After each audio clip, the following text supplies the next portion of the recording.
The title race for Serie A this year has concluded, and congratulations to Napoli for winning their fourth Serie A in their history and their second in only 2 years.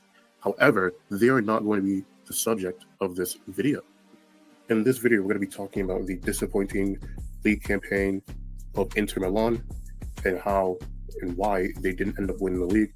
I think it's kind of important to start with where everybody was, what the consensus was at the beginning of the season, which was that Inter were going to go back to back in the league, something that actually hasn't happened since the domination of Juventus in the 2010s decade.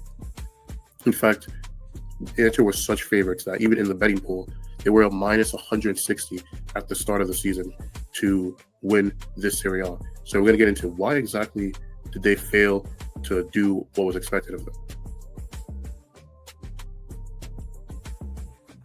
In fact, the first reason that cost Inter this title was the poor backup strikers that they had available to them. So between Martinez and Thuram, they scored 26 goals together, which I would argue is a bit low in and of itself, but flying well enough. If you add that up, that's the equivalent to one elite striker season.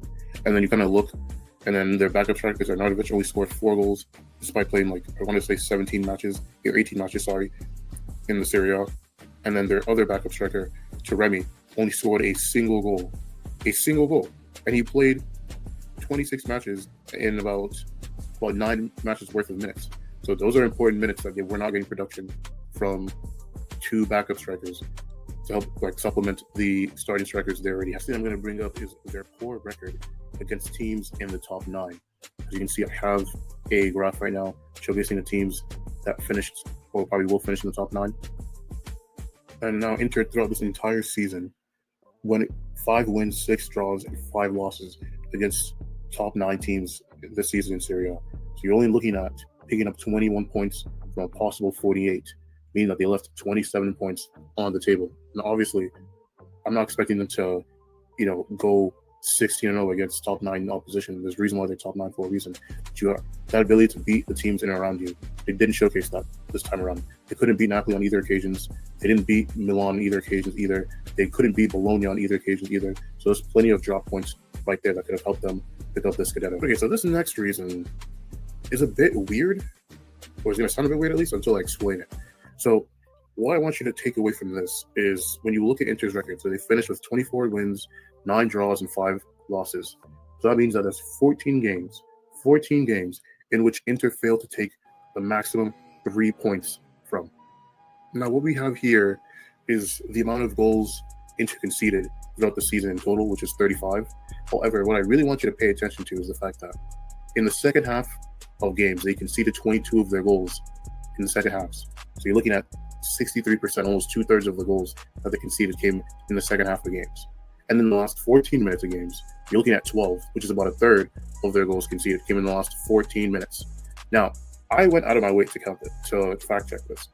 Out of every game that Inter conceded their first goal to either tie or lose the match, they dropped points in 8 out of 14 of those matches. So basically what I'm saying is that in the 14 matches that they failed to win, 8 of them, they dropped points due to conceding a goal in the last 10 to 14 minutes.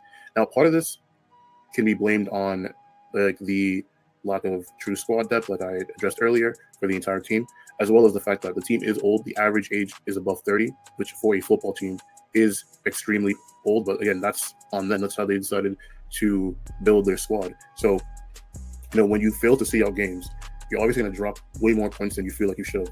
There's games against Bologna where they did this, games against Parma when they did this. They literally did this last match against Lazio, in which they conceded a last-minute penalty. So this is something else to look out for as to why they weren't able to retain their league title. The last and probably most significant reason I believe that Inter bottled this lead is simply just bad form. Prior to February of this year, they were looking to be in really good shape. Their first 23 games of the season, they won 15, they drew 6, and they only lost 2 matches, which put them on pace for about 84 points. So thereabout, which would have been enough to win the league. And in those last 15 matches, they really went down in form, and they only got about 30 points from their last 15 matches. which only gives them around like mid-70s, which is what you would expect from a team fighting for Champions League, not winning titles. Now, honestly, the discrepancy isn't huge. Like, it's not like they went into relegation form. But when you're trying to win league titles in competitive leagues, you can't afford to miss the margins even by a little bit. And unfortunately, they ended up doing that.